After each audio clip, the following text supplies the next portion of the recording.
In this lesson, we're using economic principles to generate lessons for managers and human resources professionals when work is the daily grind.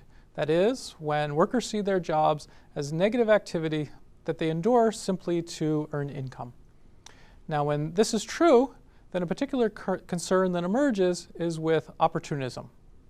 Now, as we saw in the last video, when workers are interested in their own goals, when it's difficult or costly to observe the elements of their work effort, then we should be concerned with principal-agent problems.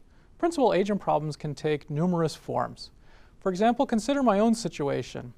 My university can certainly observe my teaching and my research at a high level, but it's difficult for them to observe my extra effort on a daily basis. So am I devoting extra effort towards my research or towards my teaching?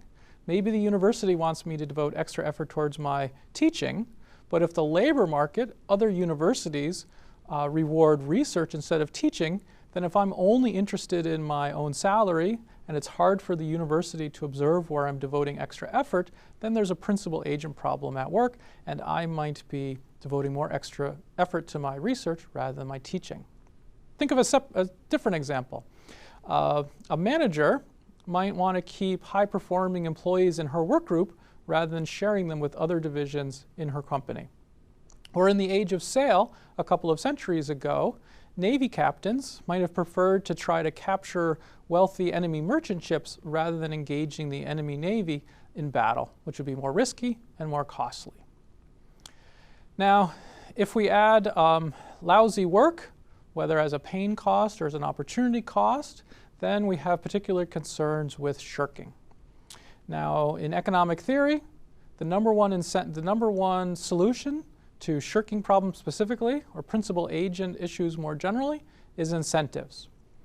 We want to make it in the self-interest of rational workers to act in the interests of the organization. How do we do that? Well, we remember what motivates economic workers. What motivates economic workers? Money. So that's where we get back to financial incentives, providing money to employees, make it in their self-interest to exert more effort. Now, under simple conditions, economic theory indicates that the optimal incentive is to sell workers their job for a fixed fee and then let them keep all of the revenue that they generate in return. Sounds crazy, right? Well, there's actually some examples of this arrangement, and so it's not completely crazy to think about workers buying their jobs. Some taxi drivers rent their cabs for a day and then keep what they generate. Some hairstylists rent their chair and keep the money that they bring in. However, for many jobs this isn't feasible, but that's okay, because the point here isn't to take this economic result literally.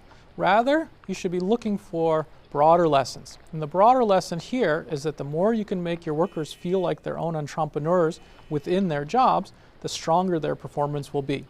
That is, if they're motivated by financial rewards. And so, therefore, there's a lot of different types of pay-for-performance plans. There's merit pay, piece rates, incentive payments, performance bonuses, gain-sharing payments, etc. And this will be covered in the final course on compensation in this specialization.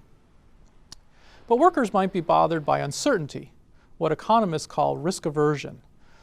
Workers and their families have bills to pay, and they probably want some kind of predictability in their pay. And so it can be hard to recruit and retain workers if compensation is excessively risky. So you need to find the right balance between a fixed salary, which serves as a form of insurance against income loss or income risk, and variable incentive pay. Too much insurance, and workers don't have an incentive to work hard. Too little insurance, and workers will work elsewhere. Another incentive mechanism that is prominent in economic scholarship is the use of contests or tournaments. This can take the form of Employee of the Month contests, bonus contests, or tournaments to determine who will win a job promotion. The common denominator here is that employees know about a prize. If the prize is large enough to compensate for the risk of losing, workers will exert effort to win. So in conclusion, there's many different types of incentives, and economists see these as potentially very powerful solutions to principal-agent problems, shirking, and opportunism. However, they in fact might be too powerful, and you need to guard against unintended consequences. One set of unintended consequences comes under the phrase of what gets measured gets done. If you provide an incentive for a certain part of a job, but not other parts of that job, then self-interested workers might overemphasize the incentivized part. This is an easy mistake to make when some parts of a job are easier to measure than others. A second unintended consequence we could call overstimulation.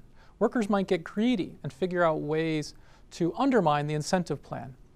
Economists who study this are familiar with the data entry example, where a company provided an incentive for workers just to enter keystrokes. And so self-interested workers quickly figured out that they could just blindly type things into their computer and they'd get paid for it, even though they're not paying attention to the accuracy of their data entry. This is an example of what I call overstimulation.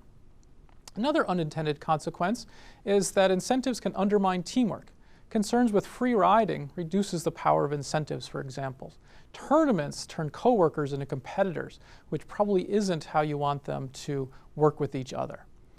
Tournaments also provide incentives for workers to try to find non-productive ways to win the tournament. So for example, they might suck up to the boss. This probably isn't how you want your workers to be devoting their energies and their effort.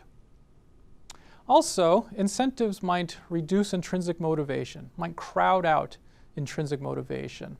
If your workers are already self-motivated, you don't want to ruin this by making their jobs all about money. So in sum, incentives can be very powerful, but so powerful that you need to be cautious and use caution when using incentives.